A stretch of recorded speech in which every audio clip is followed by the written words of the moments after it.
அப்படின்னு சொல்லி ஒரு சிறப்பான ஒரு மாத கருத்தரங்கம் நடத்திருக்காங்க. நம்ம ஜாதகத்துல, அதுவும் பெண்களுடைய ஜாதகத்துல இந்த 9ஆம் பாவகம் அப்படிங்கிறது ரொம்ப மிக முக்கியமான பாவகம். ஏன்னா அதுதான் கர்ப்பப்பை அப்படின்னு சொல்றோம். அப்ப அந்த கர்ப்பப்பையை தான் சேத்திரம். கேன் அப்படின்னு ஒருத்தர் இருக்கார். அவர் இந்தியாவுக்கு வந்து ஜோதிடத்தை கத்துக்கிட்டு அதுல ஒரு ஃபார்முலாவை கிரியேட் பண்ணி இன்னைக்கு மிகப்பெரிய ஒரு சம்பாதியத்தை அவர் சிஷியர்களுக்கெல்லாம் சொல்லித்தரலாம். ஆனா அதுல அறகுறையா கத்துக்கிட்டவங்க நிறைய பேர் வந்து சூப்பரா பண்ணிட்டு இருக்காங்க. இன்னைக்கு ஒரு ஆணினுடைய வீரத்தையும் பெண்ணினுடைய நளினத்தையும் பறைசாற்றுகின்ற அற்புதமான, காற்றை விட வேகமாக சிந்திக்கக்கூடிய ஆற்றலுடைய அரிய மனிதர்களை இந்த உலகத்திற்கு படைக்கக்கூடியதுதான் மிதுனம். கால பைரவருக்கு கொண்டு போய் விளக்கு போடுங்க, உங்கள் பாவங்கள் தீர்த்து அந்த பாவகா தெய்வத்தினால உங்க கர்ம வினை தீரும்னு சொல்லியிருக்கேன். எனக்கு 10 குருமார் இருக்காங்கயா, நான் எப்படிங்க சொல்றது அப்படின்னா, ஒரே தாரக மந்திரம், குரு வாழ்க குருவே துணை. அந்த ஒரு வார்த்தையை சொல்லி நீ ஜோதிடத்தை சொல்லி பழகலாம்.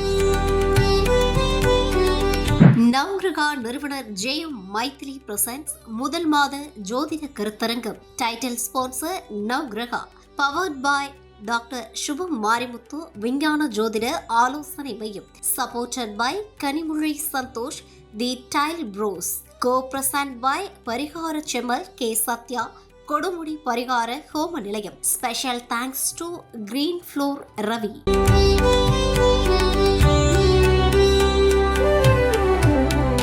இந்த நவகிரகா முதல் மாத ஜோதிட கருத்தரங்கிற்கு அற்புதமாக தலைமையேற்று வழிநடத்தி கொண்டிருக்கக்கூடிய குருமார்கள் அனைவரையும் வணங்கி, கடன் சார்ந்த பிரச்சனைகளுக்கு எந்த மாதிரி பரிகாரங்கள் அப்படின்ற ஒரு விஷயத்தை தான் பார்க்க போகிறோம்.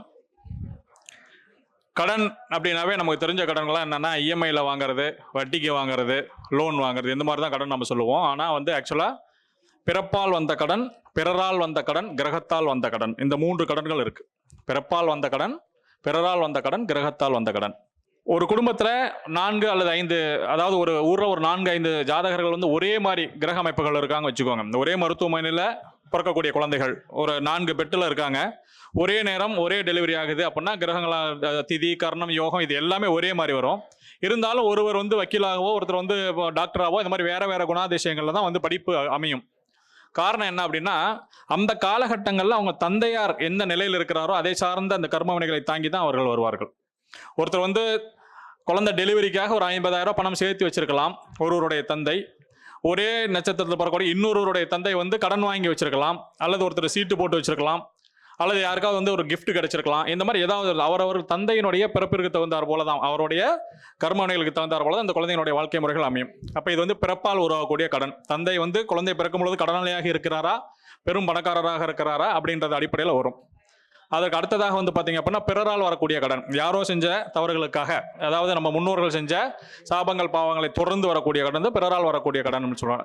கிரகங்களால் வரக்கூடிய கடனை பற்றி நமக்கு நல்லாவே தெரியும். ஏன்னா இங்கே இருக்கக்கூடிய அனைவருமே ஜோதிடர்கள் தான். கிரகங்களால் ஏற்படக்கூடிய கடன், 6ஆம் இடம் சார்ந்த விஷயங்களோ, இந்த கிரகங்கள் சார்ந்த விஷயங்களோ நடக்கும் பொழுது இந்த கடனாகப்பட்டது உருவாகும்.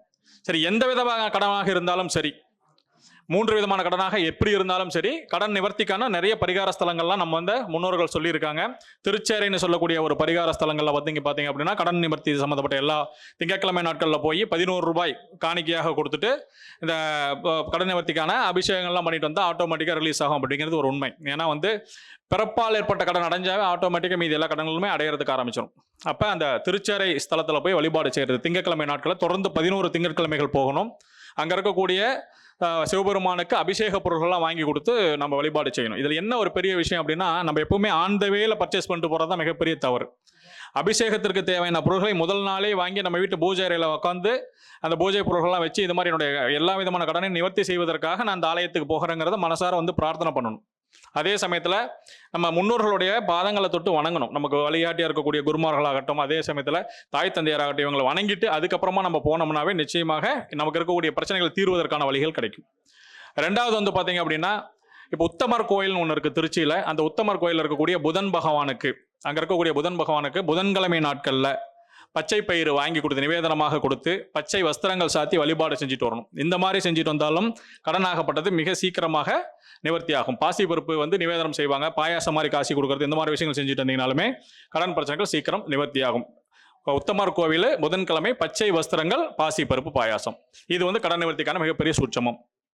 அடுத்தது கும்பகோணத்தில் இருக்கக்கூடிய சக்கரபாணி கோவில், அங்கே இருக்கக்கூடிய சக்கராயுதத்தோட இருக்கக்கூடிய ஒரு யூகமாக இருக்கக்கூடியவர். இப்போ என்ன, இப்போ நரசிம்மருக்கு பார்த்தீங்க அப்படின்னா சக்கரத்தாழ்வார் இருக்கார்ல, அதே மாதிரி பார்த்தீங்க அப்படின்னா சக்கராயுத வடிவத்தில் இருக்கக்கூடிய தெய்வத்துக்கு வந்து அபிஷேக பொருள்களாக வாங்கி கொடுத்து வழிபாடு செஞ்சுட்டு வந்தீங்க அப்படின்னா எங்கே இருக்குது அப்படின்னா கும்பகோணம் சக்கரபாணி கோயில் இருக்கக்கூடிய அவங்க போய் வழிபாடு செஞ்சிடணும். செவ்வாய்க்கிழமை நாட்களில் போய் வழிபாடு செய்யறது, வெள்ளிக்கிழமை நாட்களில் போய் வழிபாடு செய்யறதுங்கிறது மிக முக்கியமான ஒரு விஷயம். இதை செஞ்சுட்டு வந்தீங்களாமே நிச்சயமாக கடன் பிரச்சனைகள் நிவர்த்தி ஆகும்.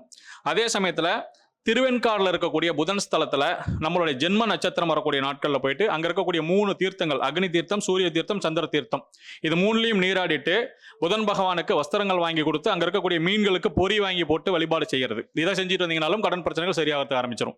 இது எல்லாமே வந்து கேட்பதற்கு மிக எளிமையாகத்தான் இருக்கும். ஆனால் அது வந்து போய் நம்ம செய்யறதுக்கான சூழ்நிலைகள் மிக சீக்கிரமாக உருவாகாது. காரணம் என்னன்னா, நம்மளுடைய பிறப்பு கர்மாவை நம்ம எப்போ நியூட்ரல் பண்றோமோ அதுக்கப்புறமா தான் அதற்கான வாய்ப்புகளே கிடைக்கும். எல்லாருமே வந்து நிறைய விஷயங்களை தெரிஞ்சுக்கலாம். அதை நடைமுறைக்கு கொண்டு வரதுக்கு இறைவன் வந்து நமக்கு அனுகிரகம் செய்தால் மட்டுமே அதை செய்ய முடியும். இதற்கு யாருடைய அனுகிரகம் வேணும்னா குலதெய்வத்தினுடைய அனுகிரகம் பரிபூர்ணமாக வேண்டும். குலதெய்வத்தினுடைய அனுகிரகம் நமக்கு பரிபூர்ணமாக இருந்தால் செய்யும் தொழிலில் தடைகள் ஏற்படாது. அதே சமயத்தில் திருமண உறவுகளில் பிரச்சனைகள் வராது, திருமண தடைகள் நிவர்த்தியாகும், குழந்தை பாக்கியம் பரிபூர்ணமாக கிடைக்கும், நிரந்தர வருமானத்துக்கான வாய்ப்புகள் நிறைய உருவாகும். இப்போ குலதெய்வத்தை மனசார வேண்டிக்கிட்டு எப்பவுமே எந்த ஒரு விவாகமாக இருந்தாலும் சரி, ஒரு நிகழ்ச்சிக்கு போறதா இருந்தால் கூட இறைவா இந்த நிகழ்ச்சிக்கு நான் போயிட்டு வரல, எனக்கு பாதுகாப்பு கொடுங்கன்னு சொல்லிட்டு குலதெய்வத்திட்டு ஒரு சங்கல்பம் வச்சுட்டு வரணும். எந்த ஒரு விஷயமாக இருந்தாலும் சரி, சுபகாரியங்கள் நடத்தும் பொழுது ஒரு வெள்ளை துணியில மஞ்சள் பூசி அதுல வந்து 11 ரூபாய் காணிக்கையாக எடுத்து வைக்க வேண்டும். எடுத்து வச்சு வழிபாடு செய்யணும். இந்த தடைகள் எதுவுமே வராம இந்த நிகழ்ச்சி நடந்து முடியணும்னு நினைச்சு நீங்க வழிபாடு செஞ்சுட்டு வந்தீங்க அப்படின்னா எப்படிப்பட்ட சூழ்நிலைகளாக இருந்தாலும் சரி அதை நிச்சயமாக நிவர்த்தி செய்து தரும். அதுக்கு அடுத்ததான் வந்து பாத்தீங்க அப்படின்னா எவ்வளவோ ஜாதக ரீதியாக நிறைய விஷயங்கள் வந்து நாங்க பரிகாரங்கள் செஞ்சு நிறைய வழிபாடுகள் செஞ்சும் எங்களுக்கு வந்து தீர்வுகள் கிடைக்கவே இல்லை. எங்களுக்கு இருக்கக்கூடிய பிரச்சனைகள் தொடர்ந்து வந்துகிட்டே தான் இருக்குது. அது காரணம் என்னன்னு பார்த்தா நம்மளுடைய முன்னோர்களுடைய சாபங்கள் ஏதாவது இருந்தால், இறப்புன்னு தெரிஞ்சு அங்க பக்கத்துல இருந்தா கூட அவங்க போய் பார்க்காம இருக்கிறது. அதே சமயத்தில் பார்த்தீங்க அப்படின்னா தேவையில்லாத சிக்கல்களை போய் நம்மளா வாலண்டியா போய் நுழைஞ்சு தேவையில்லாத பிரச்சனை உருவாகுது. இந்த மாதிரி விஷயங்கள் நிறைய இருந்தாலும் நம்மளுடைய சிக்கல்கள் தீராது. அப்படி இருக்கக்கூடியவங்க அடிக்கடி ராமேஸ்வரம் போயிட்டு அங்க இருக்கக்கூடிய 22 தீர்த்தங்களை நீராடிட்டு வரணும். இதை அடிக்கடி செஞ்சுட்டு வந்தோம்னாலும் நிச்சயமாக நமக்கு இருக்கக்கூடிய கடன் பிரச்சனைகள் சீக்கிரமாக தீர்றதுக்கு ஆரம்பிச்சிடும். இது வந்து மிக அற்புதமான ஒரு விஷயம். அதே சமயத்தில் கிருத்திகை நட்சத்திரம் வரக்கூடிய நாட்கள்ல முருகப்பெருமானுக்கு செவ்வரளிப்பூ மாலை அணிவித்து துவரம்பருப்பு அதை வந்து நிவேதனமாக கொடுத்து சுக்கு இருக்கு இல்லையா, காய்ந்த இஞ்சி சுக்கு, இதையும் வச்சு நெய் தீபங்கள் 6 போட்டு தீபம் ஏற்றி வழிபாடு செஞ்சு வந்தாலுமே கடன் பிரச்சனைகள் நிவர்த்தி ஆகிறது. இது வந்து கிருத்திகை நட்சத்திரம் வர நாள்லாம் பண்ணலாம். இதையெல்லாம் தாண்டி மிக வேகமாக கடன் அடையணும் அப்படின்னா செவ்வாய்க்கிழமை என்று சொல்லக்கூடிய நாளில் அந்த குளிகை நேரம்னு சொல்லுவாங்க. அந்த குளிகை நேரத்தில் கடன் செலுத்தக்கூடிய நபர் யாராவது இருந்தால், ஒன்று ஜிபேவில் பண்ணுற மாதிரி இருந்தால் அந்த குளிகை நேரத்தில் ஏதாவது ஒரு தொகை 101 ரூபாயோ 1001 ரூபாயோ இல்லை கடன் செலுத்துகிற தொகையோ நீங்கள் வந்து அந்த ஜிபே பண்ணீங்க அப்படின்னா ஆட்டோமேட்டிக்காக கடன் சீக்கிரமாக நிவர்த்தி ஆகும். அப்படி அதுக்கான வாய்ப்பு இல்லை, இந்த டேட் வந்து 1ஆம் தேதியே செவ்வாய்க்கிழமை வந்துருது, நான் கட்ட வேண்டியது 3ஆம் தேதி அப்படின்ற மாதிரி இருந்தால் ஒரு கண்ணாடி பாட்டிலில், ஒரு நீல நிறமாக இருக்கக்கூடிய மூடி போட்டுக்கூடிய கண்ணாடி பாட்டிலில் சம்பந்தப்பட்ட நபர்களுடைய பெயரை எழுதி ஒட்டிட்டு முதல்ல வந்து வெந்தயம் சிறிதளவு அந்த கண்ணாடி டப்பாவில் போட்டுட்டு அதுக்கப்புறமா கடன் செலுத்த வேண்டிய தொகையில ஏதாவது ஒரு தொகையை போட்டு சேமிச்சுட்டு வரணும். அவர் நேரில் சந்திக்கும் போது நீங்க அந்த ஹோரையில சேமிச்சிருக்கக்கூடிய அந்த பணத்தோட சேர்த்து நீங்க கட்டிட்டு வந்தீங்க அப்படின்னா நிச்சயமாக கடன் பிரச்சனைகள் சீக்கிரமாக தீர்றதுக்கு ஆரம்பிச்சிடும். இது எல்லாமே ரொம்ப எளிமையாக இருக்கக்கூடிய ஒரு விஷயங்கள். அதையும் தாண்டி ரொம்ப வருடம் நீண்ட காலமாக இருக்கக்கூடிய கடன், இதை வந்து தீர்க்கவே முடியல, ஒரு 1000 ரூபாய் ரெடி பண்ணி வச்சா கூட அவருக்கு மட்டும் என்னால் கட்டவே முடியல அப்படின்ற மாதிரி இருந்தால் செவ்வாய்க்கிழமையில் வரக்கூடிய சனி ஹோரையிலும் சனிக்கிழமை வரக்கூடிய செவ்வாய் ஹோரையிலும் சம்பந்தப்பட்ட நபரின் பெயருக்கு அர்ச்சனை செய்து எங்க போய் செய்யணும் அப்படின்னா பெருமாள் கோயிலில் செய்யலாம் அல்லது பைரவர் சன்னதியில் போய் சம்பந்தப்பட்ட நபருடைய பேருக்கு அர்ச்சனை செஞ்சுட்டு இந்த மாதிரி இவருக்கும் எனக்கும் இருக்கக்கூடிய கடன் பிரச்சனை இதுவரை தீரவே இல்லை, அதனால வந்து இதை தீர்வதற்கான ஏதாவது ஒரு வழிவகைகள் எனக்கு கிடைக்கணும் அப்படின்னு சொல்லிட்டு மனசார வேண்டிட்டு காலபைரவர் கோயிலில் போய் பண்ணினீங்க அப்படின்னா சிகப்பு வஸ்திரம் வாங்கி கொடுக்கணும், 6 செவ்வாழை பழங்கள் வாங்கி கொடுக்கணும், 8 மண் அகல் விளக்குல சிகப்பு நிற திரி போட்டு நல்லெண்ணெய் ஊற்றி தீபம் ஏற்றணும். இதை செஞ்சுட்டு வந்தீங்க அப்படின்னா காலபைரவர் கோயிலில் சம்பந்தப்பட்ட நபருடைய பிரச்சனைகளுக்கு நமக்கு ஒரு தீர்வு கிடைக்கும்.